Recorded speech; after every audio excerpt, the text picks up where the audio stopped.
business venture, if you increase in production, your quality level might go down if you're pushing too hard. And then you want to maintain quality as well. And quality, what am I talking about? I mean, I'm shooting off my phone. I'm using this little gear right here. Some folks are out there with this high-tech, amazing tools. And I hope to be there someday. It's just you got to start somewhere, right? When you go lift weights, you ain't going to start with, 500 pounds. You in your dreams, maybe. You'll crush your chest if you try to do that. So start out with the light weights, get physical, pump it up, and then move up. Strategically move up the ladder and get stronger, right? At this point in the game, it's also a good way to start. When you're starting like this and starting small, you don't come in too big for your britches. You don't get as many haters, I guess, because nobody knows you. You're not even on the map. You know what I'm saying? And the few subscribers that are with me now, they're like great folks that I got to know. They're all over the world, Sweden, other places. I think that's pretty awesome. But by the same token, it's a good thing because I'm not getting all this like what do you say, hate mail and hate comments and hey, you suck. And what are you doing with your big beard on there? Blah blah blah. When that starts hitting my stuff, then I'll know that I've gotten to a certain level, that I'm having some success, some real success, because it's starting to blaze trails and it's starting to step on people's toes. Maybe other people that are competing for the same spots on YouTube or who knows, or whatever platforms we're messing around with are probably gonna be like, who's this guy? Click, and start messing with me and doing all that kind of stuff. And honestly, I'm more than ready for that. I mean, those were the things I was worried about in the beginning before I even started something like this. But now those things are behind me. I mean, I'm like, I know those things affect everyone, right? Because we're just human. We're going to be affected by negativity and by people like putting us down, things like that. But if you can't handle that, then you don't want to be in this kind of business in the first place, because you're going to be exposed. You're putting yourself out in the public, and you just never know what you're going to get when it comes to that. But for the most part, I just try to love everybody. I love on everybody as well. Just try to let them all know, hey, we all a family. You may not like what I like. I may not like what you like, but we can still like. There's probably something we both like.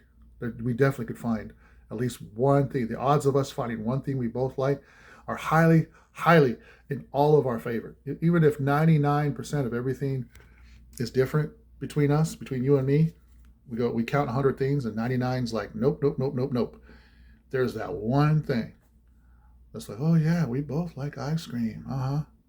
And oh, it happens to be vanilla. You like vanilla? I like vanilla. That's the one thing. But hey, it's the one thing we can meet on. And when we meet, we don't have to talk politics. We don't have to talk anything else. We don't have to talk whatever it is that we disagree on. We just talk vanilla ice cream. We have fun with vanilla ice cream. All right, guys? Where was I going with that? I don't know. Sometimes I get off on these tangents. But this vlog is something, this is another theme I'm starting up, and I just decided today, hey, this is day number 1 for week 3. Let's keep a log. Let's keep a tracker on this thing, because it's something to look back on historically. It's like a footnote in history to be like, hey, man, this guy started somewhere. Where did he start? What date was it? Hey, he videoed it. Cool. We could learn from that. I don't know why I'm talking with a southern accent either. Maybe because I've been in Texas too long. But when I get back to California, maybe you'll see me switch up my lingo. I'll be all Valley Girl talk. Who knows? But I was raised in California, so California raisin for sure, in Sacramento area. I am from Polynesian roots. I was born in the island of Tonga. I came here when I was a little baby. And then I was raised up in between Utah and Sacramento area. Sacramento mainly. San Mateo, Sacramento mainly is where I went to high school and everything. And then joined the Marines out of Utah, or moved to Utah, joined the Marines, and just boom, just been all over the map since then. East Coast, overseas, got to see the world, that kind of stuff. We'll go over that. I'm sure different things will hit as I go through this vlog. Today, as part of my workflow, I have my videos already set up, and like I said, coming back to that, that's why I'm glad I did this, because now I have a good schedule. Like, oh man, I already pushed out 2 videos early this morning, which means I can start, diversifying my schedule up, get some other things done that I need to get done to take care, personal care, stuff like that. As far as my beard, that's probably going to be another vlog. I'm doing these vlogs to try and tap into different communities. So if I do a beard/hair vlog, saying, tracking my hair growth and going, hey, this is where I'm at on day whatever. And I keep that vlog and say, hey, I'm using this for my hair care. There might be companies, there might be sponsors. People want to sponsor me, going, dude, try this stuff for your beard. And then, I'll be talking about, oh my goodness, did you see what that product did? You see what that oil? Ooh. And people will be like, dude, where are you getting that product? And I'll be like, well, I'm glad I got some followers because they're sending it to me for free to use it just because people are watching me. So those are some ideas that I have for my vlog channel. As far as this one is for tracking my reaction channel progress and stuff I want to do. It's all roads are supposed to lead back to my music. And at the end of the day, I'm doing all this for my music. I never really pushed it, and now I'm pushing it all angles. I didn't believe myself enough. I did at one point record a CD. It was an improvisation. A little story behind that was, and you might hear it, you'll hear it repeated, and I'll be repeating it because it's a part of my marketing. And it's true. I went in there and just basically recorded it as you hear it. It's just all improv off of some of it's basic tunes in my head that I've had stored up. And then I would get the basic tune out and just improv the whole thing in that recording. So it's not like a preset, pre-done, pre-written thing. In fact, I don't think I could do it the same way again. But I will do some videos now of each of those songs because that album I'm starting to push pretty hard now because I already did the work. I might as well, they say if you do the work once for stuff like this, you can get paid over and over again.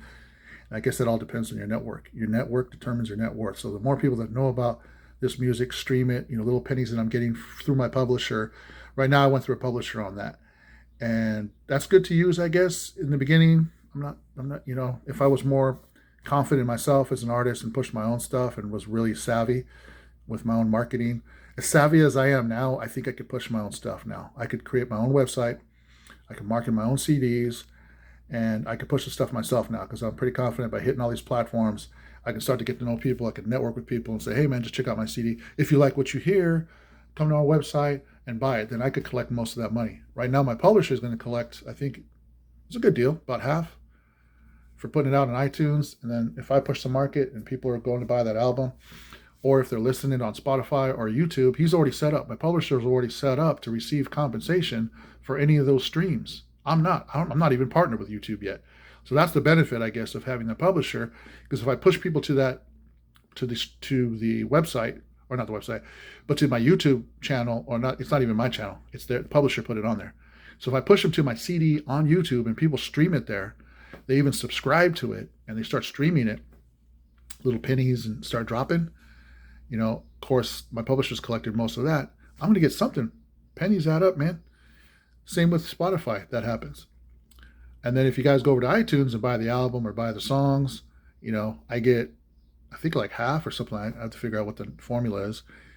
But I get a pretty good portion from my publisher for that. So why haven't I been pushing this when I released it 4 years ago? Who knows? My brain, sometimes it's just the way we don't believe in ourselves or we don't think we could do anything.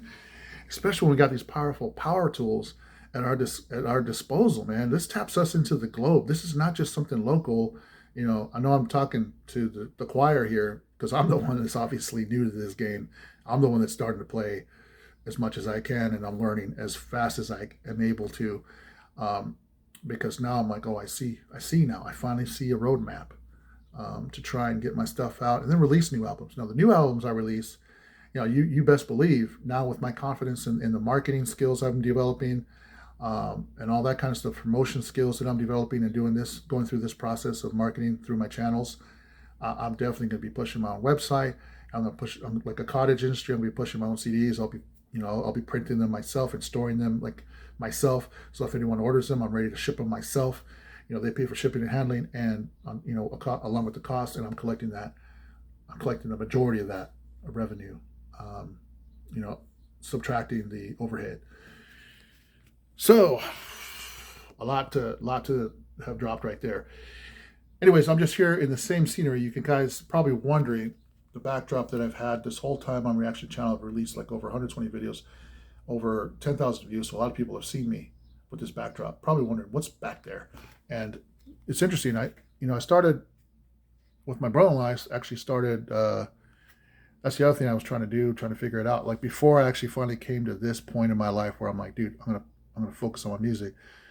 I had other ideas. I always had these ideas. I've been in network marketing. I've tried everything on the side, trying to see if I can get wealthy during doing certain things. I even messed with crypto before I even came here. So for y'all that are like, yo, man, you can't pay $1,500 for a keyboard. Like, man, the last stash I had I could have done before I believed in myself, I stuck in crypto, and it's going up